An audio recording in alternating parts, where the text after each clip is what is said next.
Hi guys, want to talk about the money supply, the money and the Federal Reserve in chapter 30. Okay, all right. So big question: what is money? Now we use this every day, but you don't think about it. Just what is money? What count as money? Now, of course, the money in your pocket that's all money, but what about everything else? And then how do we make money? Are the money made it by banks, or are the money made it by the government when they print more money? And lastly is how do we control how much money we have? So those are three big questions for this chapter. Okay, so first, let's look at what is money. So money in the traditional sense are the one you guys, you all know about, are the currencies. The one in your pocket, those are money. So money is your paper bills, your coins. So all those currencies are money. And then for anything to be called money, they must satisfy three criteria. So first, they must be a meaning exchange. Second, unit of account. And lastly, it's a store value. So to be called money, it must be all three of this. Okay, so let's look at what they are. So first, meaning exchange. That means money can be used to pay for other goods and services. So you can use money to exchange for other good. So for example, in the old days, in the colonial time, tobacco was used as money. So colonists were using tobacco to trade with each other. A cigarette was used in the prison system as money. So if you ever go to prison, make sure to stock on a cigarette. But that was the old day. The new day nowadays, prisoners use ramen noodles as money in the prison because the food is so bad. People like to eat more ramen noodles, and then that's now being used as a currency inside a prison. Okay, that's called medium change. So the reason why this is important is that if you don't have medium change, it will make everything else, all the transactions, more troublesome, less convenient. That's why the medium change is better than bartering. Now bartering, that means you're changing good directly for another good. So this works, but it's not good. Even though it works, but it's not perfect because this is very, very troublesome. It's very inconvenient. So let me tell you a story. That's better than what the example I have in the book. Okay, so in the 1980s, the Soviet economy was going down. So Russia economy was going down. Many companies was short on cash, and then this one company who make cement, like concrete. So by the end of the year, the company want to give employees like a holiday bonus. So any idea what do the Russians want for holidays? This is gonna sound pretty bad, but it's a true story. The employees want vodkas for Christmas. Now they have a problem, so they don't have money to buy vodka. So the company says, you know what? Don't worry about it. We can get vodka for you. So the cement company went to the vodka company, says, hey, vodka company, we have cement, you have vodka, let's do exchange. But the guys selling vodka says, we don't need any cement, but we do owe some money to the farmer. Go talk to the farmer. So the cement company went to the farmer and says, hey farmer, can we give you some cement and then you can forgive the debt from the vodka company and we can all call even. And the farmer says, I don't need any cement, but I owe money to a power company. Go talk to the power company. So the cement company went to the power company and says, hey, power company, I know the farmer owe you some money. Let us give you some cement and call even. And then they agree to it. So the cement company built a little concrete shack, little concrete house for the power company. The power company forgive the debt from the farmer. The farmer forgive the debt from the vodka company. At the very end, the employee at the cement company got vodka for Christmas. Now this worked with no money, but it's very inefficient. Okay, so that's why we need something called a medium of exchange. They can just buy good directly. And this medium exchange is also called that's not also called. This is another term you might want to know. It's called double coincidence of wants. So that's what make barter work. That both party must want both good, and that's how barter can happen. But if there's something you have that I don't want it, then we cannot barter for it. Okay, so that was the farmers and then the cement the vodka company. Okay. All right, so couple type of money, three type of money. The first one is called commodity money. So commodity money, they're money by itself its own value. So such as gold, silver, tobaccos, diamonds, those are called commodity money. So their money by itself has no value. And there's also something called a commodity-backed currency. So where the value of the currency is based off the value of the commodities. So in the old days, when the US dollar was on the gold standard, that was called a commodity-backed currency. Now, currently, your US dollar is backed up by nothing. So right now it's called fiat money. So seeing this, fiat money is worthless, okay, because it's just a piece of paper. There's no intrinsic value for the money. And this is how you remember it. Like fiat, like the car fiat, right? It's all worthless, okay? So fiat money has no value, it's worthless, it's just a piece of paper. All right, so here are some benefit and pro and con for each type of money. So commodity money, if you have commodity money, you're gonna have very little inflation, because just not that many around, right? There's not that many money around, so you don't have that much inflation going on. But the downside is how much your money is, which depends on how much the value of the commodity is. So if your value for money is based on silver, and let's suppose we just discover a tons of silver somewhere in the world, that will push the silver price lower, and then your commodity money might change in value.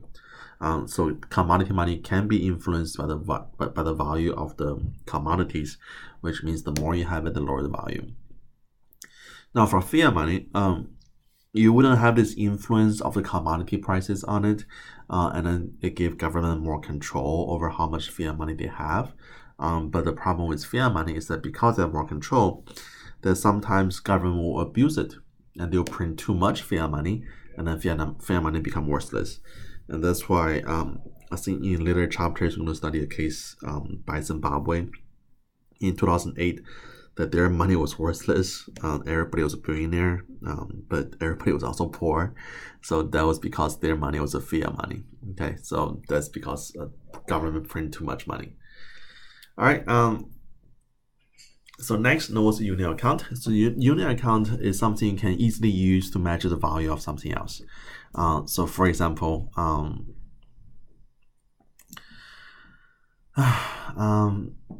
if you guys follow news recently, there was a painting that was recently auctioned off by Banksy. It's the girl holding the red balloon. Now that painting, it was very famous because it was painted on some wall randomly, but it's more famous now because after the auction was over, that painting self-destructed. Okay, so if you guys Google it, you can see the painting. It was like shredded halfway. Now, so can we use that painting to measure the value of something else? Now that painting was auctioned off for $1.4 million. Today is even more expensive. So can we use something that expensive to measure the value of something else? Probably won't be that easy, right? So that painting is not a good unit of account. And then your example here will have apples. Can apples be a good unit of account? Well, you're gonna be more specific, right? What kind of apples, right? So is it big apple, small apple, Fuji or Gala? So different type of apples have different value on it. So apple might not be a good unit of account. So it must be something consistent and then small enough to be measured in terms of something else. Okay, that's called unit of account. And next must be your store value. So store value, that means you can hold on to it, it still retain the same value. That's called store value. So would an apple be a good store value? Probably not, right? Because for Apple, if you hold on to it, now the iPhone, the Apple iPhone, that might be good store value for maybe a year or two. But if you hold on too long, it will go down in value because the new iPhone come out. But for just regular apples, might not be a very good store value. Because imagine you want to hold on to apples for 20 years. What's happened to the apples? They will go bad, right? So that's not very good store value. So store value means it won't expire. It won't go down in value because time goes by. Okay. But guys, there are two type of food or food and beverage that's good store value. So think about cheese and wine. Those are good store values. Okay, so those value wouldn't go down as time goes by. Normally. All right. So now what's checkable deposit. So that's the money you have in your checking account. You can get it out as anytime as you want. And also known as M1. So M1, they're your cash and then your money in checking account. Now, so M1s, they're the most liquidable currency or asset. Liquidable means you can convert it to cash very quickly. Now, M2 is everything in M1 and plus those non so easily liquidable asset. So they're your saving deposit, your money market mutual fund, and your CDs. By the way, CDs, this stands for certificate deposit. Okay, this is not compact disc. This certificate deposit, it was popular in the old days where people can save money and then earn a little extra interest rate. That's called CD. Now, if you look at our money supply, so we have M1. M1 is your currency and then your checkable deposit, and then M2 is your M1 plus saving, and then money market mutual fund, and then CDs. So all together, that'll be your M2. Okay, so M2 is more than M1. All right, and I also know the difference between debit card and credit card. So debit card is an account that's auto debit on your credit card or on your checking or saving account. So every time you swipe it, the money comes out of your account. Now, credit card is not money. Debit card is, because debit card is just how money is transacted. Credit card is a borrow money, so you promise to pay the money back. So therefore, your credit cards are not money, but debit card is, because debit card is linked to either your saving or checking account. Mostly checking account. All right, so banks do not print money, but what they do with the money can create more money in the economy. So let me give you an example. Give me an example in the OneNote. Okay, so suppose we have person A. That's not an H. That's an A. Okay, so person A deposit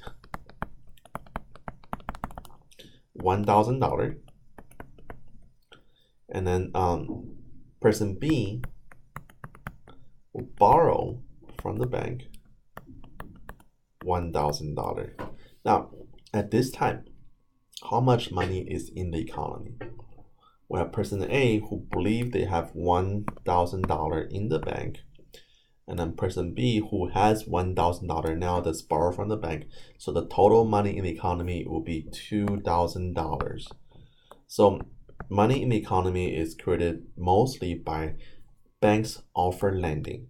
So every time the bank lend money out, that will increase our money supply. Okay, we can print more money, but that's inefficient. But just when the banks lend more money out, that's money creation. All right, so let me show you this. So this is the bank's balance sheet. If you guys study accounting, you will learn what balance sheet is. But for now, just know the balance sheet shows you the difference between your asset and then liability and equity. And then this is always balanced between left and right. So how much is on the left equal to how much is on the right. Now under asset, this is all the stuff that has value in the bank. So loans are asset, because for loans, the people who borrowed money, they promise to pay the money back. So that's an asset for the bank. Reserve, this is also, you can think this as cash. Cash is an asset too. You can sell this for cash. U.S. Treasuries, those would be like government bond, and then other asset. So those are all the asset for the bank. And then the thing about asset, think asset as anything you can sell this for money. That's an asset. Okay. Now under liability, deposit is liability. That means for all the deposit we make into the bank, that's not the bank's money. That is our money. So it's like the bank borrow our money from us. So deposit is a liability for the bank. Borrow money, of course, is just not the bank's money, it's somebody else's money. That's also liability. And the equity, that's just how much money the owner put into the bank. Okay, so how much your asset is equal to how much your liability is. Liability plus equity. All right, so for our US and for most of the banking system in the world, they all have something called a fractional reserve banking system, where the bank are forced to hold on to a portion of the cash in the bank. Now, every time you hear this term reserve in this chapter, this means cash, okay? So fractional reserve banking system. So for all the deposit taken, they had to hold on to some portion deposit in the bank as cash. Now, reason why, because people want to get the money out, right? Because we want to use our money. But this graph here shows you how this system works. So we put in all this deposit, but part of it must be kept in the bank as reserve, so cash. And then the bigger portion of it can be loaned out as lending. So fractional reserve banking system.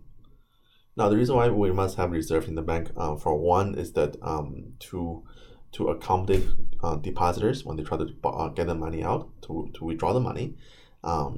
Second is that this is a requirement by the Federal Reserve System.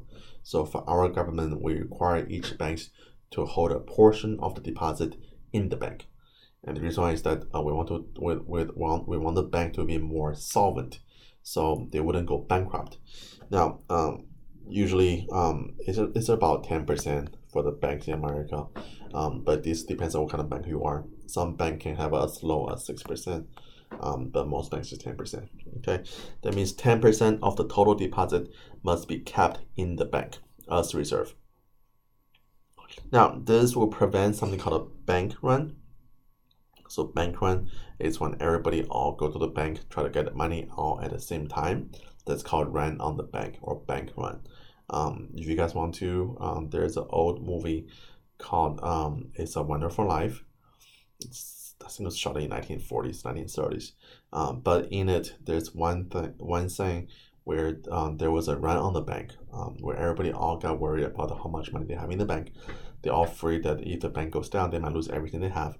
So they all try to go to the bank, get the money out. Now, if everybody does that, that will actually force the bank to be bankrupt. Okay, so that's called run on the bank.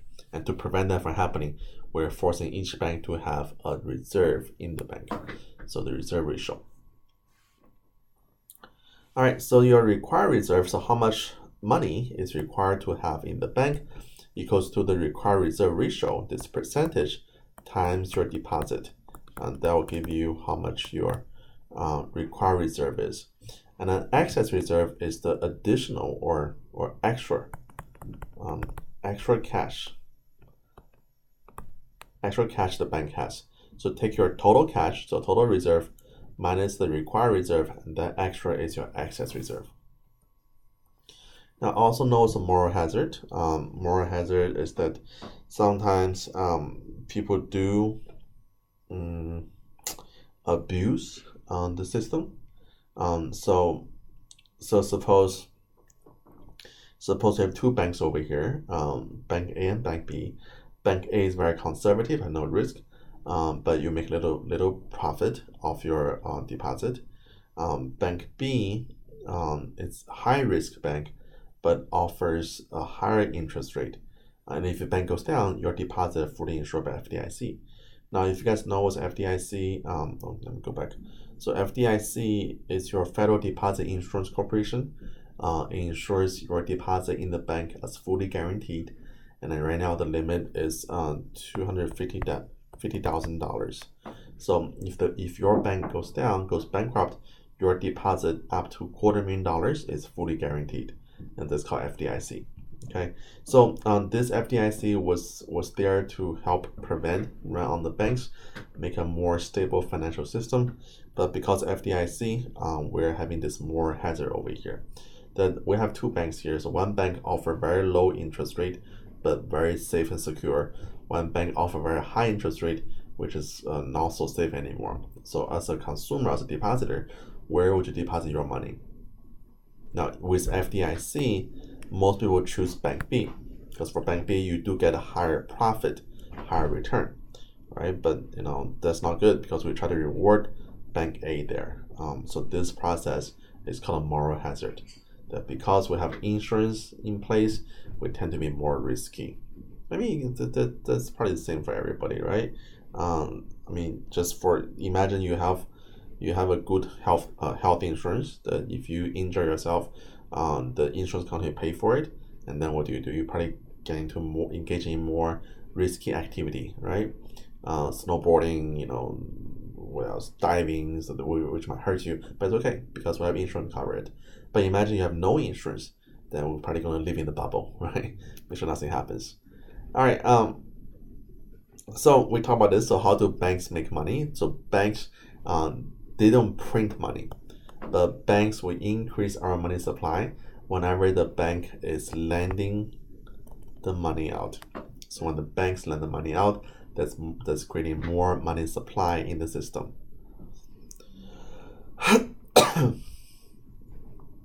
All right, so we talk about this. Now there is a limit on how much money they can create. This limit is set up by our this thing called a money multiplier. So money multiplier will limit how much money the banks can create whenever they offer lending in the system. Now, if we go back to our example here, so we take person A, deposit $1,000. Person B borrow $1,000. And then person B will buy something from person C, and person C deposit $1,000 back to the system. Person D borrow $1,000 from the system, and then buy something from person E. And then person E will deposit the money back to the system. And then person F will borrow the money from the system, buy something from person G. And then person G will deposit the money back to the system. And then person H will borrow the money from the system. All right, so let's stop right here. Let's see how much money we have. So we have 1,000 from person A, he deposited money. Now person B doesn't have money anymore because money is spent with person C, but person C also has 1,000. Person D doesn't have money anymore because he spent the money with person E, so person E has 1,000, and then person F spent the money already, so person G has 1,000. But you see how every time we offer more lending, that our money supply will increase by 1,000. Now, if we put a stop on it, so if you tell the bank, says, hey bank, every time you offer more lending, it must be $100 less than how much you take in. So we're gonna force the banks to hold on to a reserve of $100 every time they have a new deposit. Now let's see how that will change this picture over here. So let me erase all this. So this goes away. So we take person A, deposit $1,000.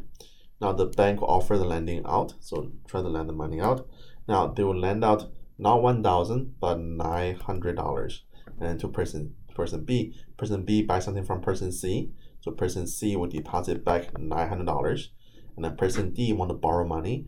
We cannot let person D borrow the entire $900. 100 must be kept in the bank, so we can only lend out $800. And then person E can deposit the $800, and then person F can only borrow $700, and then spend something with person G, and person G can deposit $700 back, and then person H can only borrow $600.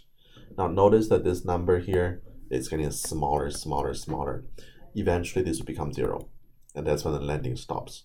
So with a money multiplier, we'll do the same thing. So for the money multiplier, we'll put a limit on how much money can be created with this lending process. Now, the formula for that, for the money multiplier, is 1 divided by the required reserve ratio. So that will show you how much money you can lend out, how much money you can create with the additional lendings in the economy. All right, so in practice here, so let's suppose our reserve requirement is 5%, and the initial deposit is $400. What is the total amount of money that can be total amount of money that could be in the money supply? Now we're going to find out what's our money multiplier. So from money multiplier is 1 divided by 5%, which is 20, right? And an initial deposit of $400 times the money multiplier 20, and this will be representing for $8,000 in the economy. But this money will be spent, saved, borrow, save and borrow, keep going, and this is total to $8,000 in the economy. Okay, that's how money are created in the economy. All right, so next, know what's the Federal Reserve? So Federal Reserve is the Central Bank of America, and it has three roles: to conduct monetary policy, to act as a bank to all banks, and then to perform banking regulation. Now, this PowerPoint is a little out of date. The past chairperson for Federal Reserve was Janet Yellen. The current chairperson for Federal Reserve is Jerome Powell. Okay, so we got a new Federal Reserve person now. So for this Federal Reserve banks, guys, if you look at your US dollar, on top of US dollar, it will say Federal Reserve note. Okay, so one thing the Federal Reserve does is to control the money supply in the economy. So central bank, every country have a central bank. The one for US is called Federal Reserve. Their role is to make sure the bank system is very, very stable. So a couple more definitions here. So first, known as federal funds. So federal funds is when the banks deposit their money at the Federal Reserve. That's called federal funds. And then federal funds rate is whenever the banks borrow money between each other. That's called federal funds rate. Like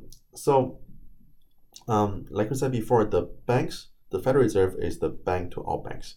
Now, your individual consumers, individual investors, individual companies, we cannot borrow money from Federal Reserve. We cannot deposit money from Federal Reserve. But if you're a bank in America, you have to do banking with Federal Reserve. You must deposit your money with Federal Reserve. You want to borrow money, you can also borrow money from Federal Reserve. Now, you can also borrow money between each other. But when the banks borrow money between each other, the interest rate on that is called a federal funds rate.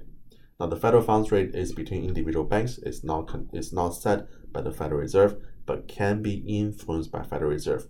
And the reason why it can be influenced by Federal Reserve, because something called a discount rate. Okay, so discount loan is any time when the banks borrow money from Federal Reserve. So this can influence how much our federal funds rate.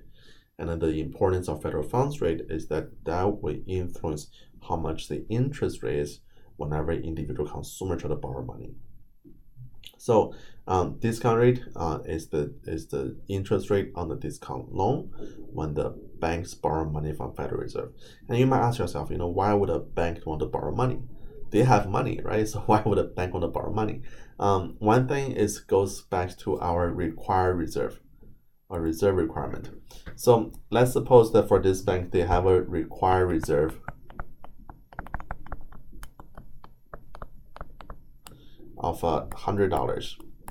That means at any given time, they must have $100 in the bank. Now, what if by end of the day, that one person withdraw the money out, withdraw $10 out, then by end of the day, they only have 90 left. Well, they're $10 short, right? So what they can do, they can wait for somebody else to come in and then deposit $10, and then we're back to our limit of $100. Okay. But what if nobody deposited the money? Then what can we do? Well, if that's the case, by the end of the day, you must borrow $10 from somewhere. So for this borrow money,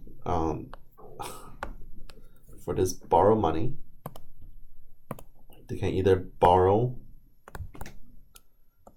from other banks, and that's called a federal funds rate. They can borrow money from Federal Reserve. That's called a federal discount rate. Okay, so it depends on where the money comes from, the interest rate is different. Okay, so if they borrow money from other banks, that's called federal funds rate. When they borrow money from the Federal Reserve, that's called discount rate. But whatever they do, they must borrow $10 to make sure they have $100 of reserve by the end of the day, because that is your required reserve. That's how much money the banks are required to have. All right, let's keep going.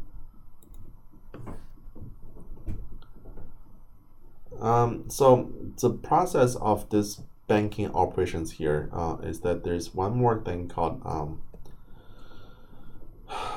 monetary policy. But you know what? Let me see if we need to talk about this, because I'm not seeing this.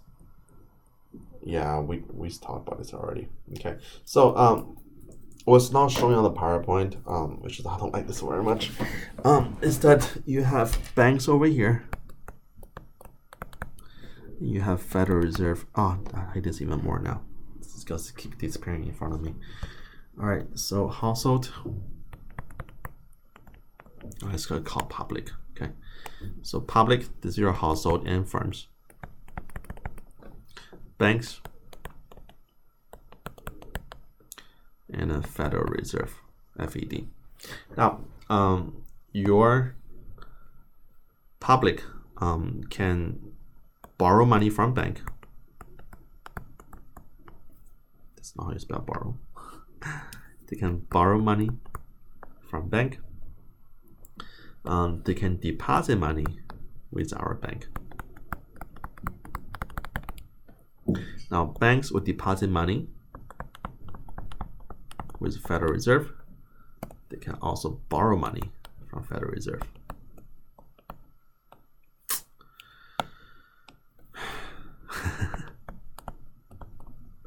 Okay, so that's how the system works. All right. Now, the other thing the bank can do, which is also very important, is called a monetary policy. So monetary policy is how our government use the money supply to influence the economy. We're going to talk more about this in the next chapter. Okay, so but for now, note that monetary policy has three tools. So first is called open market operation. That's the first tool. There are two more, but they're used less often. It's called reserve requirement and then discount rate. So for open market operation, this is whenever the Federal Reserve is either buying or selling securities. Securities, this is your government bond. Not a private company bond, but this is all government bond. So whenever the government buying security, they will increase money supply because when they buy security, they're giving cash to the public. Now, when they're selling security, they're taking cash away from public, and that's called a decreasing money supply. Okay, so this is important to know that buy security, increase money supply, sell securities, decrease money supply. And they have they're called open market purchase and an open market sale. So open market purchase, that's an expansionary policy. Now again, this will be talked about more in the next chapter. Okay, so open market purchase is expansionary policy where government buy bond with more money, and then they will give money to the public. But if they're selling bond, so open market sale, that will decrease amount of cash, and that's a contractionary policy. Now, also known as a quantitative easing. So quantitative easing is that with open market operations, we buy securities in certain market. So in 2008, this was done a lot in 2008, where the government actually was buying the securities in the mortgages, so made more money available for individual banks. Okay, that's called quantitative easing. But you don't need to know too much about that. Okay, all right. So the second tool we can use is to change our reserve requirement. Now this goes back to our required reserve ratio, so the small RR. Now anytime if this required reserve ratio change, it will change our money multiplier, which means can also change how much is our money creation. Okay, so let's suppose we have a initial deposit of $400. The example just used before. If your required reserve ratio is 10%, then your money multiplier will be 1/10. That will be a 10. So I don't need this. So your total money creation will be so deposit 400 times money multiplier 10. That'll give 4,000 money creation. But what if your required reserve ratio is 20%? Then your money multiplier will be 1 divided by 20%, and that will be a 5, right? So 400 times 5, that's only a 2,000 total money supply. So by changing the required reserve ratio, we can change how much our money supply is in the economy. Okay, but this is used less often. It's not that popular. The last one is our discount rate. So discount rate, this is just the interest rate that's set by the bank or by the Federal Reserve when they loan money to the banks. The idea is that if you have a lower discount rate, it's cheaper for the banks to borrow money, and they will borrow more money and then make our interest rate cheaper and increase the amount of money supply in the economy. So this is used very less often now, because in the recession years, what is the lowest interest rate you can offer? 0%, right? You cannot go anything below 0%. But during recession years, we had 0%, and that's the limit we have. You cannot go anything below 0%. Actually, you know what? You can have a negative interest rate, but that's used very less often. Okay, so those are the three tools for our Federal Reserve for our monetary policy. You guys can look at more of this in the next chapter. So next chapter is only on monetary policies. All right, so guys, let's take a pause here, and then we're gonna see you for the next chapter. Okay. All right. Good luck. Bye bye.